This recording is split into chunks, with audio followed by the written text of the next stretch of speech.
Bem-vindos ao Da Capa à Contra Capa. Esta semana tomamos o pulso, fazemos o raio-x à saúde em Portugal. Não é propriamente um exame de rotina, mas acontece numa altura em que muitos portugueses recorrem ao Serviço Nacional de Saúde, não fosse este o tempo dos habituais surtos de gripe.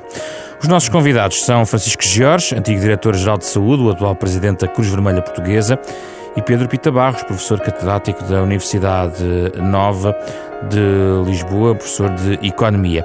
É também o autor do livro Pela Sua Saúde, um ensaio da Fundação Francisco Manuel dos Santos sobre o Serviço Nacional de Saúde, a sua situação atual e o seu futuro possível. É com eles que vamos falar nos próximos 30 minutos.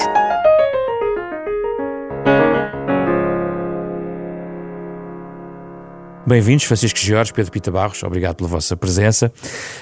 Vamos então falar sobre a saúde. Estamos a falar dias depois do mais alto magistrado da nação ter saído de uma unidade do Serviço Nacional de Saúde com elogios ao SNS, um SNS que tem sido motivo de debate por problemas, sobretudo, de natureza dos seus meios, da sua capacidade financeira. Pedro Pita Barros muito tem escrito ao longo destes anos sobre esta matéria. A verdade é que tem sido possível conciliar, pelo menos visto de fora, e Pedro Pita Barros conhece muito bem por dentro, eventuais constrangimentos orçamentais, desafios, um período de intervenção externa da Troika que certamente deixou a sua marca, com um elogio permanente à qualidade do Serviço Nacional de Saúde. Como é que isto é feito? Como é que isto foi feito? Bom, nós temos aí, como se costuma dizer, um problema complexo. E a primeira parte, e agora tirando essa parte, o elemento que é interessante constatar é que nós temos um Serviço Nacional de Saúde em que quem passa por lá, nomeadamente com problemas que precisam de ser resolvidos de uma forma relativamente célere, tem muito melhor opinião do que em geral se pensa que é o Serviço Nacional de Saúde. Onde por vezes se existem mais queixas é nos pequenos problemas que nós vamos sentir no dia-a-dia, mas que são relativamente pequenos em termos de preocupações de saúde, em que as pessoas entroncam com filas de espera para serem atendidos numa urgência, a consulta com o médico de família que é desmarcada, o exame que tem que ser feito no outro lado, no outro dia. São essas pequenas coisas, eu ponho pequenas entre aspas, mas que são pequenas comparativamente com os grandes problemas que uma pessoa poderá ter, por exemplo, um desastre automóvel, ter um atendimento num serviço de trauma. Isso acontece e a pessoa é bem tratada, não? E, portanto, nós temos aqui uma percepção do público que é muitas vezes injusta, porque retrata um contacto que poderia ser melhor, mas que não reflete toda a qualidade que o sistema tem.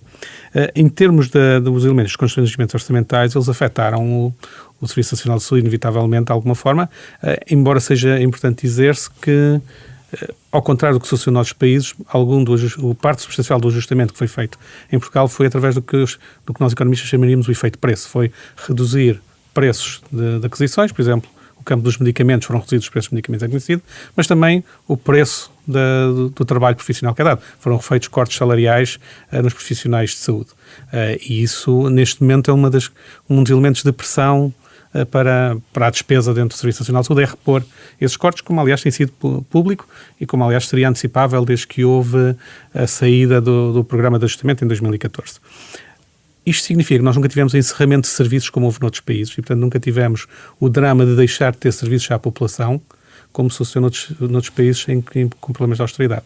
Agora, não deixamos de ter agora um problema para a frente de como é que vamos conseguir conciliar alguma crescente necessidade financeira no Serviço Nacional de Saúde com o equilíbrio das contas públicas. Para a frente já vamos ver. Como é que chegámos aqui, constatando, Francisco Jorge, este elogio que estávamos aqui a falar ao Serviço Nacional de Saúde e os garrotes financeiros que vão acontecendo e alguns problemas do próprio sistema? Olá. Bem, antes de mais nada, devo dizer que tenho relações pessoais próximas de amizade com o meu amigo Pedro Pita Barros. Não vou, portanto, ignorar essas relações e irei, portanto, poupá-lo a críticas naquilo que diz. Mas achei a sua explicação não inteiramente clara.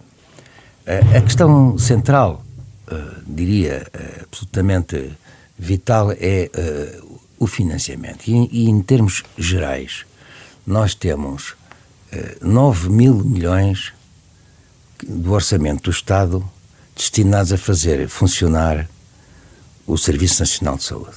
Isto é, o serviço que é pago antecipadamente por todos os portugueses quando eles fazem consumos, todos os consumos, do café ao almoço, às compras, à roupa, ao vestuário, tudo, fazem consumos, pagam IVA e no fim do ano acertam as contas em termos de IRS. Desses montantes, que são destinados ao orçamento do Estado, há 9 mil milhões que se destinam a fazer funcionar o Serviço Nacional de Saúde. E acontece, porém, que nos últimos anos estes 9 mil milhões não têm sido suficientes. Portanto, esta é a explicação clara. Há uma clara suborçamentação, isto é, há um financiamento do Serviço Nacional de Saúde que não chega para assegurar a plenitude do seu funcionamento. Por isso, é preciso fazer mais, mas com menos. Ou é preciso dar mais dinheiro? Não, essa é uma solução, mas como não há, temos que explorar a eficiência.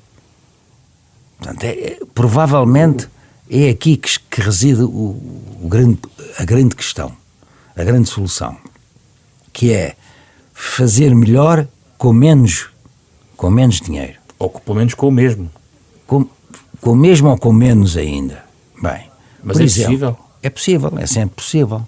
Bem, todos nós sabemos que os exames complementares de diagnóstico, desde as simples análises clínicas até aos exames mais sofisticados da ecografia, as TACs, as ressonâncias magnéticas, muitas vezes, ou a maioria das vezes, são duplicados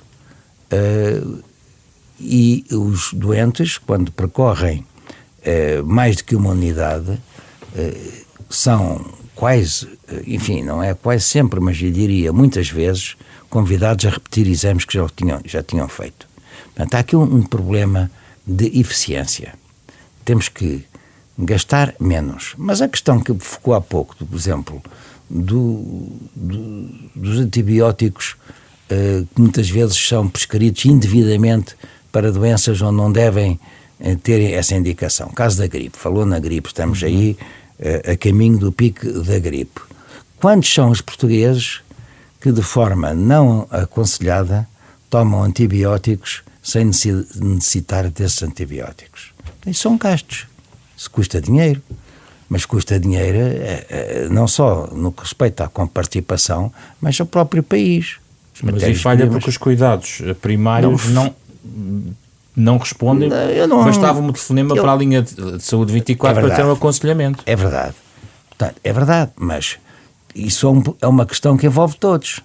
Portanto, todos nós, é aquilo que muitos chamam de literacia em saúde. Todos nós temos que saber andar, caminhar, navegar dentro do sistema, perante determinada condição, onde se deve ir. E depois, aquilo que é feito nessa unidade tem que ser retransmitido sem necessidade de voltar a fazer os mesmos exames às unidades, enfim, na mesma fileira. O que está a dizer é que mais literacia em saúde pouparia dinheiro. Também. Não só, mas também. Mas, em particular, tudo o que diz respeito ao mundo da eficiência. Isto é, a produtividade ser cada vez maior, mas com gastos, se possível, menores. Esta análise de Francisco Jorge, Pedro Pita Barros, parte do princípio de que não é possível dar mais à saúde, temos que fazer, de facto, mais com menos. É mesmo impossível dar mais à saúde? Já agora? Impossível nunca é, depende das coisas que se façam em sentido público. Eu já tenho várias vezes sugerido que se fechasse o ensino público, libertava-se muito dinheiro para a saúde. Isso não concordo, isso é uma questão que não está na mesa, não é? Exatamente, o que significa que nós temos coisas e, portanto, não podemos pensar que vamos aumentar indefinidamente o orçamento de saúde. Estamos de acordo. E aí estamos de acordo, não é? O que tem sucedido aqui connosco em Portugal é a válvula de escape para o orçamento que é atribuído acabam por ser as dívidas que o setor hospitalar cria junto da indústria farmacêutica. E isso é uma forma encapotada de estar a fazer subir o orçamento da saúde, porque mais cedo ou mais tarde isso é regularizado, muitas vezes não indo ao orçamento do Serviço Nacional de Saúde diretamente. O que significa que é provavelmente a pior forma de colocar dinheiro adicional no sistema através desse tipo de dívida encapotada, que depois se está visível, quer dizer, não é encapotada no sentido em que é visível até na execução orçamental. E, portanto, nós devíamos provavelmente era pensar como é que é o financiamento global do Serviço Nacional de Saúde e como é que se deve ter os melhores resultados possíveis com o orçamento que se pode disponibilizar. Mas aí também há a proposta do orçamento plurianual. Este propósito do orçamento plurianual é engraçado se houver a capacidade e a credibilidade de dar este orçamento de uma forma permanente. Porque estar a dizer que é um orçamento plurianual e depois não respeitar esse orçamento plurianual é tomar como outra coisa qualquer. Então um orçamento plurianual suborçamentado seria mau. Exatamente. E repare, porque um dos aspectos mais curiosos que nós podemos encontrar nesta válvula de escape da dívida dos hospitais é cada vez que existe um anúncio público de responsáveis do Ministério da Saúde de que se vai resolver o problema injetando mais dinheiro, a dívida se sobe. Porquê? É porque já toda a gente antecipa que vai haver mais dinheiro e mete lá. Agora, parte da resolução deste problema terá que ser ter orçamentos realistas e depois ter consequências de não cumprir com orçamentos realistas. Okay? E o que é o orçamento realista não é necessariamente dar tudo aquilo que é pedido. E julgo que aí estaremos de acordo, não é? Estamos de acordo. E, portanto, essa parte é a parte onde explorar a eficiência tem que estar presente. Explorar a eficiência também não deve ser visto como sendo algo que se faz num ano e depois fica feito para sempre e ganhou-se todos os ganhos de eficiência. Não. Explorar a eficiência tem que ser visto numa lógica de permanentemente ter mecanismos de melhoria contínua. E é essa forma de pensar que ainda não entrou muitas vezes na própria gestão dentro do sistema de saúde. Não falamos agora de profissionais de saúde, no sentido estrito do termo de médicos, enfermeiros, etc. Mas estamos a falar de quem gera alguma parte do sistema, de ter os mecanismos que ajudem a ter essa componente. Um outro elemento crucial que é preciso ter em conta é a despesa, não é mais do que a quantidade de recursos que são usados, estamos aqui a falar, mais exames duplicados, etc., vezes o preço ou o custo que esses procedimentos todos têm. Tudo que é feito, uma consulta, um exame, etc., tem um preço ou um custo. Nós nunca conseguiremos levar esses preços e esses custos para zero. E, portanto, numa perspectiva de 5, 10 anos, acaba por ser inevitável a pensar de como é que nós conseguimos gerar uma população mais saudável que tenha menor necessidade de recorrer ao sistema de saúde. E essas questões que está a levantar estão incluídas no tal documento sobre a reforma de saúde pública que aliás, já comentou, fez um parecer também nessa perspectiva, através da nova Healthcare Initiative em relação a isto? O que foi colocado em discussão sobre saúde pública é diferente, mas tem alguns pontos de contacto. A reforma da saúde pública não vai resolver estes problemas. Eu sei, mas porque sobre a parte da organização, fala sobre a organização dos serviços de saúde. Sobre a organização, eu acho que há um grande caminho ainda nós fazemos também em discussão, em termos de discussão e depois de como fazer isso, como ajudar a criar estes mecanismos de melhoria contínua e de fazermos um acompanhamento a longo prazo do que é a evolução da saúde da população. Por exemplo, todo o combate a favor de hábitos de vida saudável, que era uma coisa que é muito cara aqui ao Francisco Jorge, e que muitas vezes é mal interpretado na população como sendo uma ditadura sanitarista. Um fundamentalismo. Um fundamentalismo que aqui está. Na base tem esta lógica de dizer, se nós tivermos uma população mais saudável, não só é bom para as pessoas, como ajuda a garantir a sustentabilidade futura do sistema de saúde. E essa visão é importante, que é pensar, isto não se vai resolver só através de redução de preços ou redução de custos. Isso tem um limite. Há de haver um ponto em que é necessário também que a própria população pense o que é o seu controle da sua saúde e qual é a gestão da sua doença. Mas há aqui uma questão muito importante que o meu colega acaba de citar. Há um denominador comum a um conjunto de doenças que nós chamamos de crónicas. Os ingleses preferem a expressão doenças não transmissíveis. Bem, nós designamos como doenças crónicas. São doenças que não se curam, mas que têm tratamento e que os efeitos na saúde podem ser reduzidos através de tratamentos. É o caso da diabetes. A diabetes constitui um problema porquê? Diabetes tipo 2 porque, por um lado, tem uma herança familiar. Aqueles que têm na família avós, pais, tios com diabetes têm maior probabilidade de vir a ter diabetes, mas sobretudo porque há aqui questões ligadas aos hábitos alimentares. Sobretudo são estes três que eu lhe vou dizer: hábitos alimentares, sedentarismo, falta de exercício físico e exposição ao tabaco. São estes três grandes fatores que estão na origem do descontrole das doenças crónicas em Portugal, que representam um peso para o conjunto da saúde superior a 85%.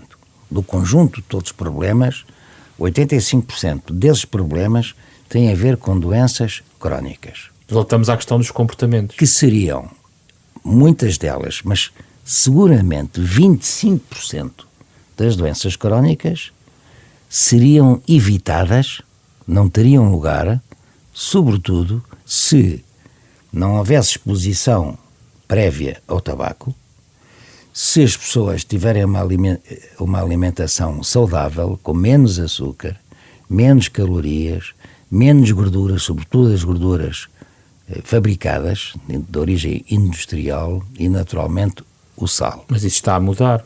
Está a mudar, mas isto leva tempo. A lei do tabaco tem 10 anos? Sim, mas podíamos ter sido mais audazes. Os legisladores, os deputados, foram pouco ambiciosos. Nós começámos bem, na questão do tabaco só, mas atrasámos-nos em relação à Europa. Hoje, em qualquer país europeu, do núcleo central da Europa, as restrições ao tabaco são mais sérias e mais levadas, digamos, ao rigor, com maior rigor do que em Portugal. Houve aqui um abrandamento. Portanto, os nossos deputados fazem mais política com determinados interesses, muitos deles, do que pensar na saúde. Pensam, por exemplo, que é preciso respeitar direitos que, de garantias individuais, quando aqui o que está em causa é a saúde do nosso povo. Mas quando falávamos há pouco, por exemplo, da literacia de saúde, isso está ligado, digamos assim. Houve um grande esforço de comunicação.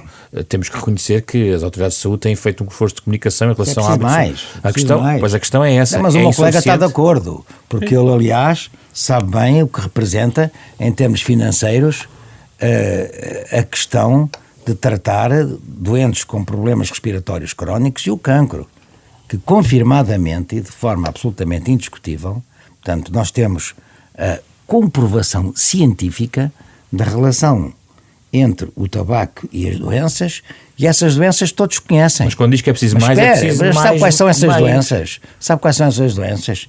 Não é só o cancro, é o infarto de miocárdio, mas também o AVC, mas também as questões ligadas às doenças respiratórias obstrutivas, que são, sobretudo, conhecidas como a bronquite crónica e o enfisema. São doenças que não se curam, que são tratadas ao longo dos anos, por isso tem esta evolução que nós chamamos de crónica, e que representam um grande burden, nós dizemos esta expressão, quer dizer, há um peso, mesmo no plano financeiro, que seria desnecessário se não tivesse havido prévia exposição ao tabaco. Pedro Pita Barros. É assim ou não é? Exatamente. E por isso o que significa que quando nós pensamos no curto prazo nas dificuldades financeiras, tendemos a pensar no que no jargão económico é o lado da oferta, como é que se estrutura os serviços, mas se quisermos pensar a 5, 10 anos de como é que vai ser o sistema e como é que vai ser sustentável, temos que pensar nestes aspectos do lado da procura, outra vez usando o nosso jargão. O que significa que nós temos que ir mexendo em vários sítios ao mesmo tempo para evoluir o sistema de saúde. E quão atrasados estamos em relação aos padrões europeus, que se falou aqui da comparação europeia? Nesta parte do tabaco fomos ultrapassados, já estivemos mais à frente e fomos ultrapassados. Fomos ultrapassados. Agora, em termos de sistema como um todo, não é fácil posicionarmos por uma razão simples. Cada país tem o seu sistema e as pessoas, tipicamente, em cada país são muito ciosas da forma como tem o seu sistema montado. Então deixe-me comparar num subsistema os cuidados de saúde primários, por exemplo. Nos cuidados de saúde primários nós temos da rede de cuidados de saúde primários. As pessoas perceberem, centros de saúde. Centros de saúde, unidades de saúde familiar, etc. A vacinação, etc. Aí, nesse campo, temos dos sistemas mais fortes a nível europeu. E isso há uma recensão dos vários sistemas de saúde na parte dos cuidados de saúde primários, feita por uma investigadora belga chamada Dionne Kringos, com outros coautores, em que tem claramente uma situação em que Portugal é dos países que tem um sistema mais forte, uma rede mais forte nessa componente, e não é independente de termos esse sistema forte ou ser uma rede pública. Okay? Tem contribuído para uma certa homogeneidade e para uma certa lógica de cobertura espacial que dá essa robustez aos nossos cuidados de saúde primários. Onde é que nós às vezes temos ficado atrás nisso? Era em modelos inovadores de gestão dos próprios cuidados de saúde primários que permitissem chegar mais perto da população. Mas até nessa componente, nós nos últimos anos recuperamos muito do que poderia ser um certo imobilismo. O que é que podia ser feito de inovação nessa área? Nós fizemos com as unidades de saúde familiares. Ao lançar as unidades de saúde familiares, tivemos uma nova geração de filosofia de aproximação. O que é que agora poderá ser feito mais? Pensar melhor como é que essas unidades que existem perto da população possam ter características de fornecimento de serviços, nomeadamente pequenas máquinas que permitam análises ao sangue, que permitam raio-x, etc., que motivem as pessoas a ir aos cuidados primários em vez de irem a uma urgência hospitalar onde acham que podem ter todas as análises e todos os exames que acham que possam precisar.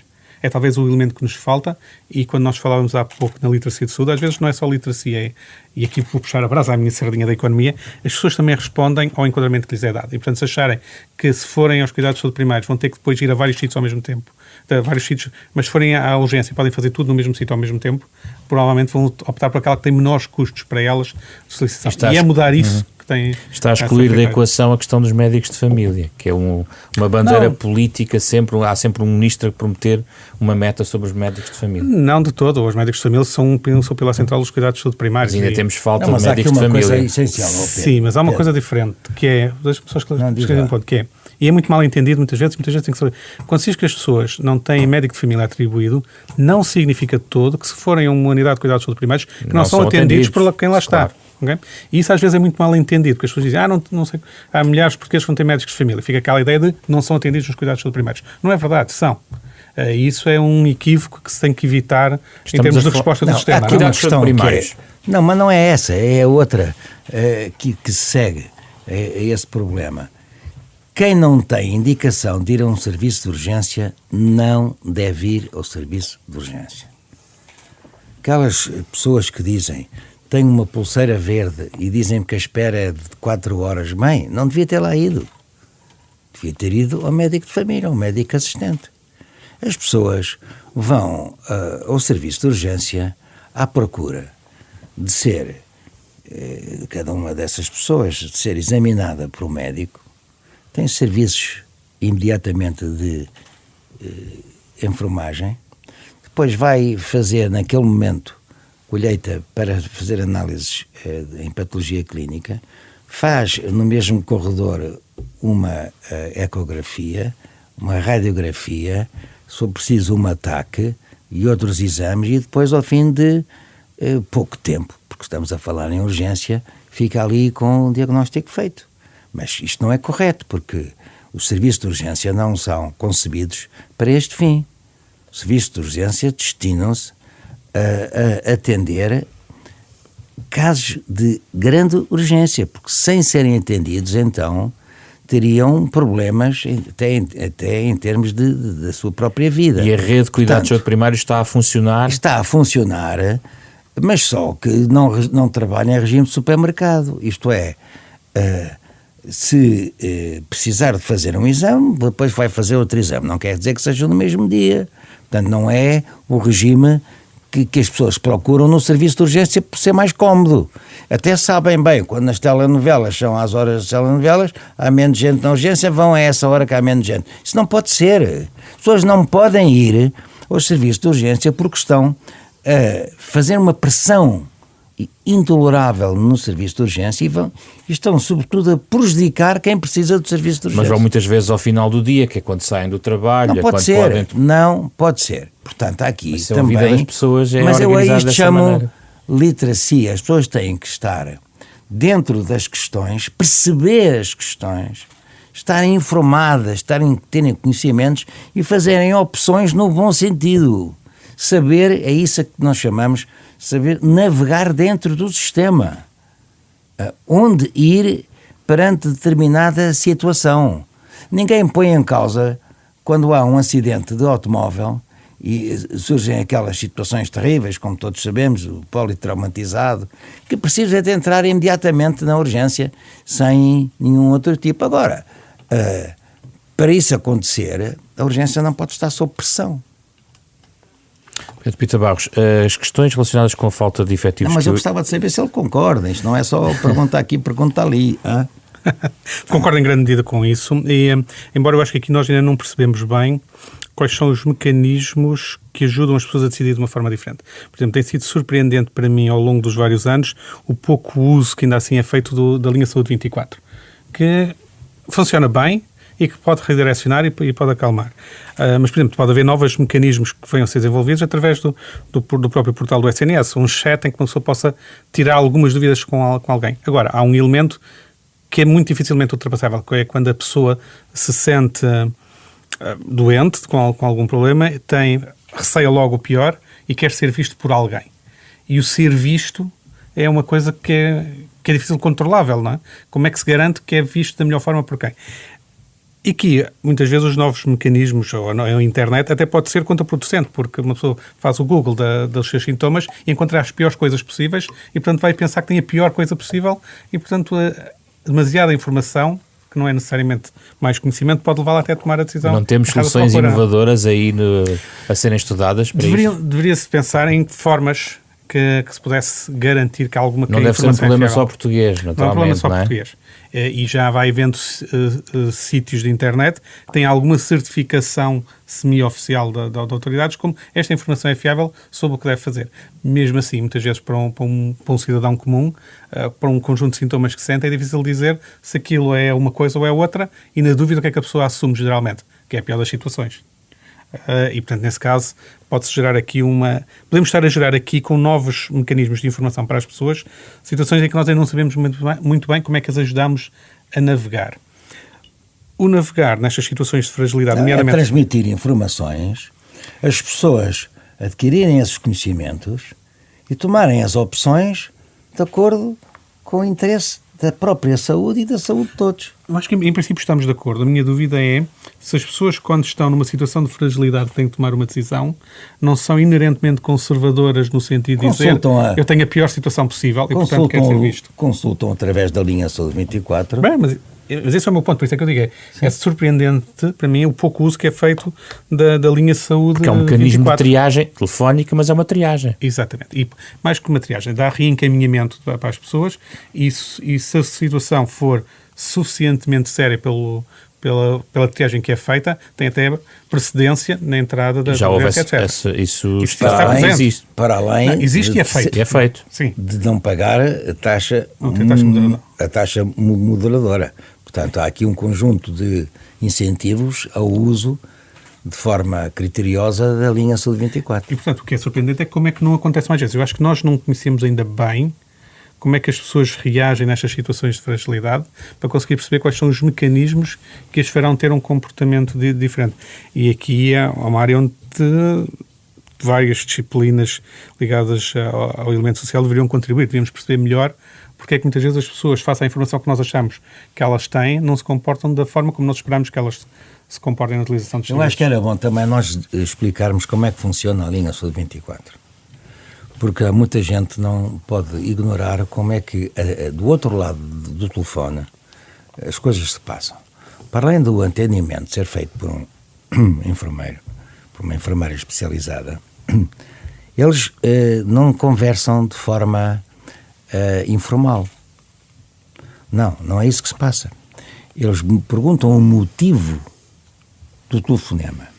E vamos supor, febre. E o que é que faz esse enfermeiro? Segue um guião, uma escala, segue por via automática, se quiser, com o apoio do monitor do computador, tudo o que pode originar febre. Olha, que idade tem? A febre é só febre ou tem outros sintomas? Foi ao estrangeiro? Foi a uma região tropical? Olha, a propósito da região tropical, lembro-me de um caso recente de um tripulante que tinha estado num país africano tropical e que morreu com paludismo cerebral, que se tivesse tido o telefonema para a Saúde 24, naquele guião, nós chamamos algoritmo, naquele sim, não, faz isto, faz aquilo, neste caso, procura isto, procura ali. Portanto, é isso que faz o enfermeiro. Ele tinha perguntado, olha, esteve numa região tropical há pouco tempo. Tem que haver uma certa compreensão, porque a lista de fatores é um pouco mais exaustiva. É muito exaustiva, são 190 códigos por diferentes. Por isso pode tornar o curso mais lento, e estes senhores só me estão a fazer perguntas e não me estão a resolver mas a situação. A conversa tem a duração prevista para 11 minutos. 11 minutos? 11 minutos ao telefone sobre esta questão. E está cientificamente também comprovada a sua eficácia. E isto não é, digamos, também só uma descoberta do Ministério da Saúde e da Direção-Geral da Saúde. São trabalhos que foram adaptados, é verdade, mas que são validados em muitos países, nomeadamente anglo-saxónicos, que usam esta metodologia e que nós, nos serviços da Direção-Geral da Saúde, adaptamos e agora estão bem conduzidos pelos serviços que têm a competência de trabalhar em telemática, em eletrónica, em sistemas, que são os serviços partilhados. Eu queria só introduzir a questão para a parte final da nossa conversa sobre os privados no nosso sistema, o que papel tem, e curiosamente aqui Francisco Jorge também, no fundo, terminando a sua ligação à administração pública, tem também agora um novo desafio, não é? Não, e que é um hospital privado, mas que tem um enquadramento de um organismo humanitário. Pedro Pita Barros, como é que tem evoluído a dimensão privada no nosso sistema e qual é o grande desafio hoje em dia também para este casamento entre a dimensão pública e privada? Ok, quando falamos do privado e de Serviço Nacional de Saúde, temos que pensar que estamos sobretudo a falar da componente de prestação de cuidados e com uma forte componente sobretudo na parte hospitalar. Okay? Portanto, não é a situação de a proteção que nós temos deixar de ser dada pelo Serviço Nacional de Saúde.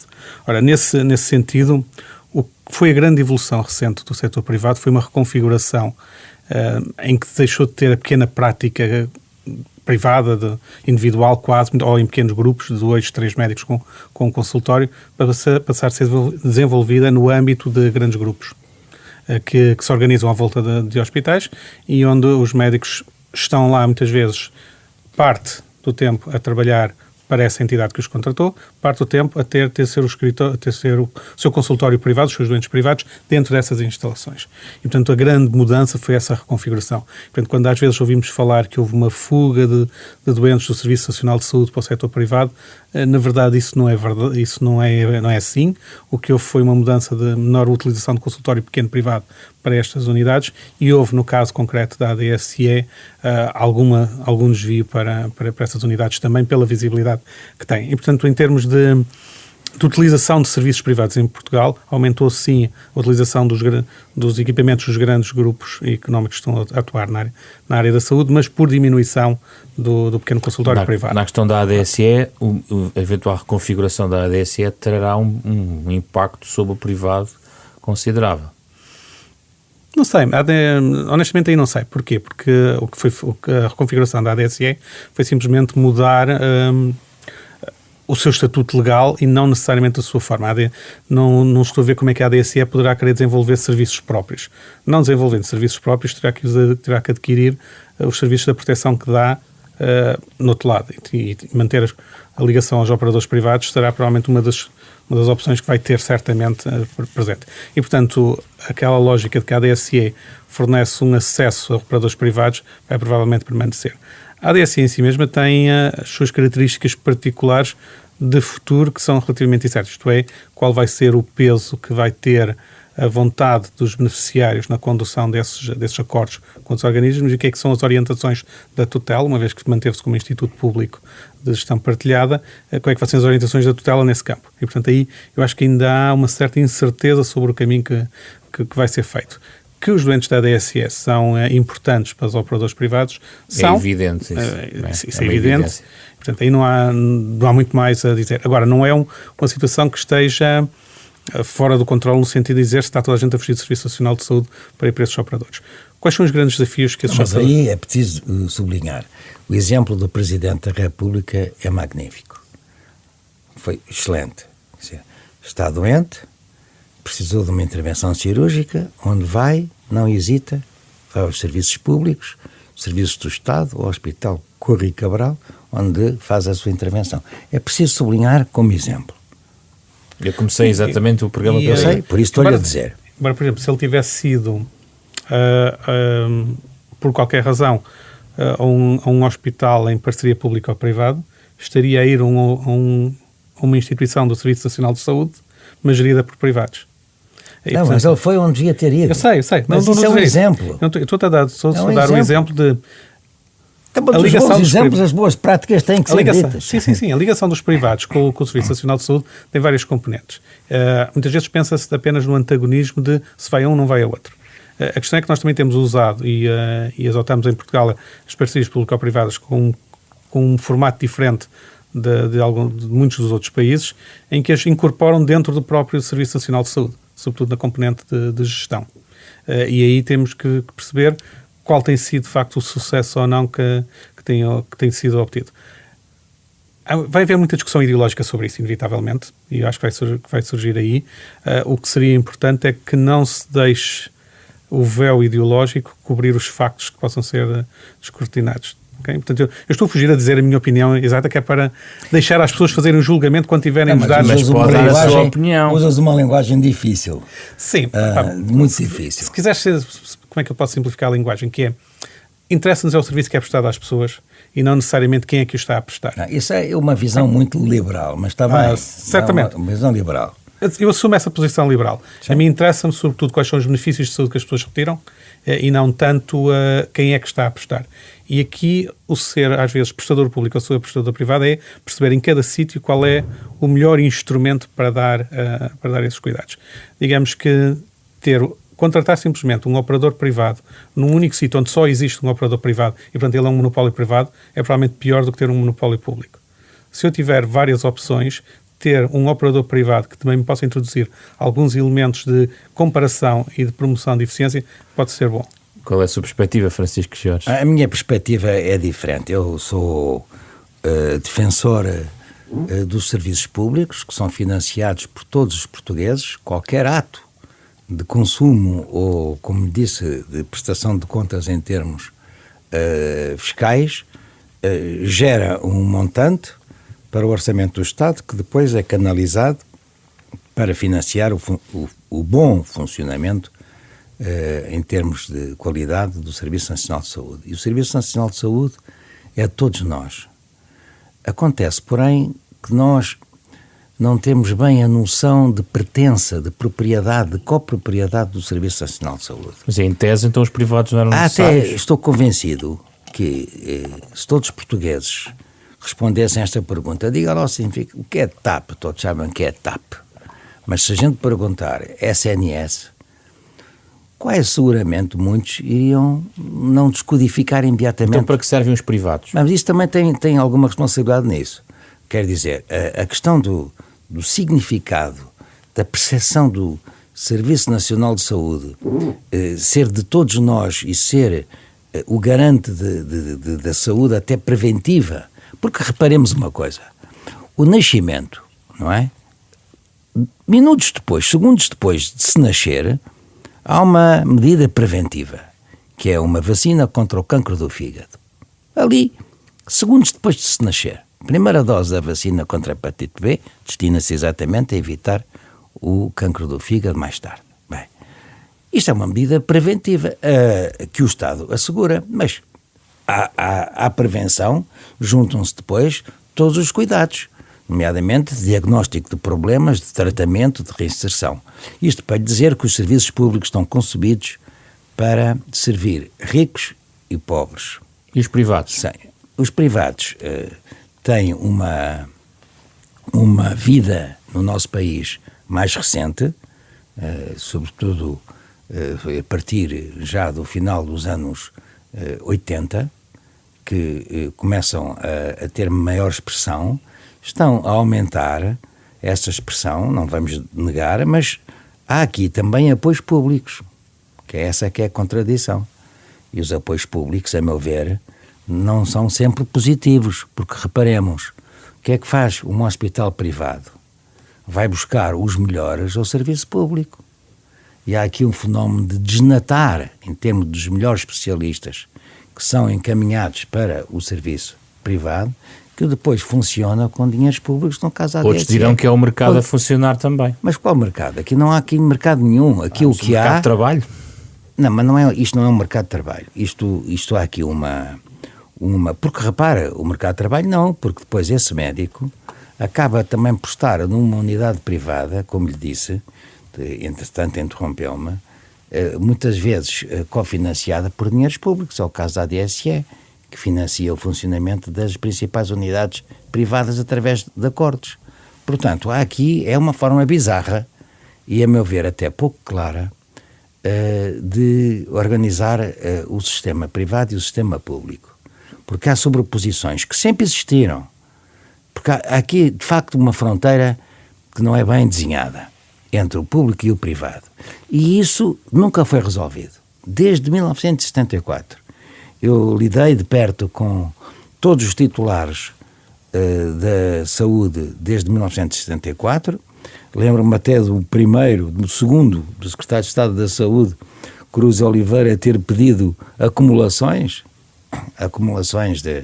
dos médicos, e depois de imediatamente ter percebido que os mesmos médicos estavam em todos os serviços privados e públicos. Alguns tinham, lembro-me... A solução seria a exclusividade dos médicos no serviço público. Com 13 acumulações. Diga? A solução não é uma exclusividade, é separar a fronteira. Na parte pública. Mas porquê que não? Então, mas alguém disse, não me lembro quem foi.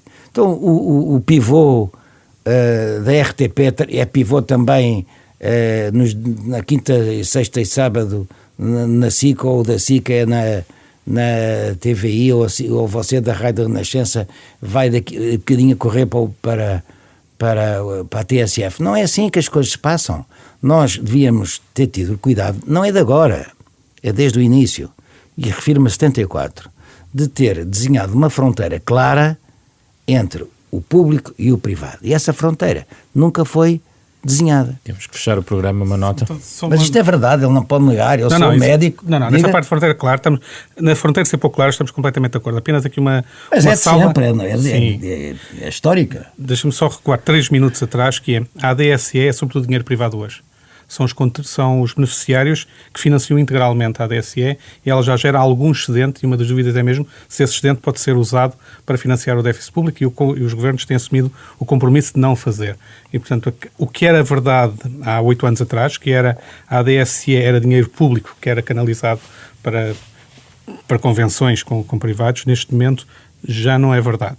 E esse é um dos dilemas da ADSE. Não é verdade, não é bem assim, continua a ser. Não é. Ela perguntar no exercício de 2017 quanto é que a unidade privada A, B ou C receberam.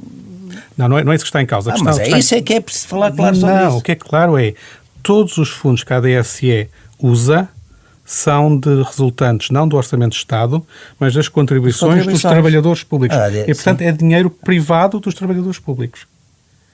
Okay? Porque as contribuições que todos os beneficiários fazem, neste momento, cobrem as despesas que a ADSE tem. É dinheiro que tem origem pública, que foi destinado aos privados, que nunca chegaram a receber e que depois vai para um fundo público. Não é, porque eu mas até eu percebo isso. Eu como funcionário público, podia dizer, eu quero que o meu dinheiro vá não para a ADSE, mas para um outro sistema de cobertura. Hoje podes dizer isso. Hoje posso sair. Então podes. Sim, então, mas se eu fizer isso, estou a fazer com que o meu dinheiro privado no sentido de ser meu funcionário público, vá para o outro lado. Um fundo, e, portanto, neste momento dizer mas que a ADSE... Então não vamos ter tempo para discutir isso. Mas eu gostava de discutir isso. Sim, mas a ADSE, é outro programa, a ADSE não é dinheiro público hoje em dia. Antes de fechar, alguma sugestão de leitura em relação a estes temas, Pedro Pita Barros? Estas coisas de saúde, e dado que muitas vezes nós olhamos para o que fazem os outros países, o que eu sugeri era a consulta do website, do sítio internet do Observatório Europeu de Sistemas e Políticas de Saúde, onde também tem um relatório sobre Portugal, feito recentemente por Jorge Simões e pela sua equipa, que dá uma visão do que é o sistema de saúde português e onde se pode também fazer uma comparação útil com os que são os outros sistemas europeus que nós quisermos. Dá a facilidade de eu quiser dizer, quero saber como é que é os hospitais nos outros países. Posso saber isso tudo. Francisco Giares. Bem, eu sobre estas questões, e espero que me desculpem, mas tenho que indicar um site que é, diria, da minha autoria, portanto, que é da minha responsabilidade, que é o www.dossiedelutas, dossiedelutas.pt. O dossiedelutas.pt tem um conjunto de artigos e de textos dedicados à saúde, outros, enfim, mais da minha responsabilidade pessoal, fora do contexto da saúde, mas tem, no menu de textos, tem inúmeros problemas de saúde que são abordados na minha perspectiva de promoção da saúde pública, promoção da saúde, prevenção da doença e do Serviço Nacional de Saúde, o seu funcionamento e boas práticas. Muito obrigado, Francisco Jorge e Pedro Pita Barros, por esta conversa sobre a saúde. É ao som do genérico de Mário Laginha, que termina, como sempre, este Da Capa à Contra Capa, um programa da Renascença com a Fundação Francisco Manuel dos Santos, para debater, conhecer e pensar também Portugal e os portugueses. Produção deste programa da Ana Marta Domingos. Eu sou José Pedro Frazão, contei com o apoio técnico de Carlos Vermelho, sonorização de André Peralta. Regressamos na próxima semana, ao sábado de manhã, às 9h30 da manhã na Renascença, em podcast. Pode levar para qualquer lado, a partir dos suportes digitais habituais e também em rr.sap.pt. Até para a semana.